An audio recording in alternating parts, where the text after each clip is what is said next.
En su doctrina de los vicios capitales, Santo Tomás se mueve en el contexto de una tradición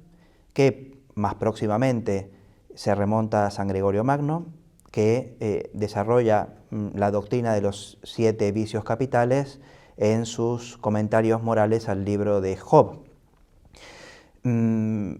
Es San Gregorio a quien debemos el listado que conocemos hoy de los 7 vicios o pecados capitales. Pero esta doctrina tiene una historia anterior a San Gregorio, sobre todo en lo que es la doctrina espiritual de los padres del desierto. Primero que nada, sobre todo, Evagrio Póntico, en su tratado sobre el monje, tratado práctico, tratado sobre el monje, en el cual habla de los 8 espíritus que aquejan al monje, y en el cual aparece un listado muy próximo a lo que serán después los vicios capitales, con algunas pequeñas diferencias. La asidia se diferencia de la tristeza, la envidia no está, aparece la soberbia y la vanagloria conjuntamente en el listado, pero básicamente se suele atribuir a Evagrio el inicio de esta doctrina, que a Santo Tomás le llega por medio de Casiano. La tradición, digamos, del desierto, de los padres del desierto, a Santo Tomás no le llega directamente de Evagrio, sino mediante Casiano, al cual cita en sus 2 obras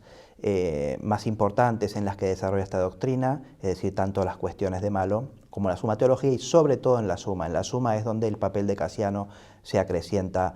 más. Sin embargo, la fuente principal es Gregorio. No hay una fuente bíblica directa, pero en cierto modo, el mismo Santo Tomás lo da a entender, la doctrina de los vicios capitales se puede reconducir a la doctrina joánica de la triple concupiscencia, en la medida que la concupiscencia de la carne puede incluir tanto la lujuria como la gula, la concupiscencia de los ojos tiene que ver con la avaricia, y la soberbia, pues tenemos allí el otro vicio capital, que en realidad para Santo Tomás es la vanagloria, ya lo explicaré un poco después. Y estos son los 4 vicios de los vicios capitales que apuntan directamente a un bien. Los otros son vicios en los que aparece el tema del mal. Los 4 vicios que apuntan directamente a un bien, pues pueden ser reconducidos a la doctrina de la triple concupiscencia, que Santo Tomás también trata de propósito en la Suma cuando habla de las causas del pecado.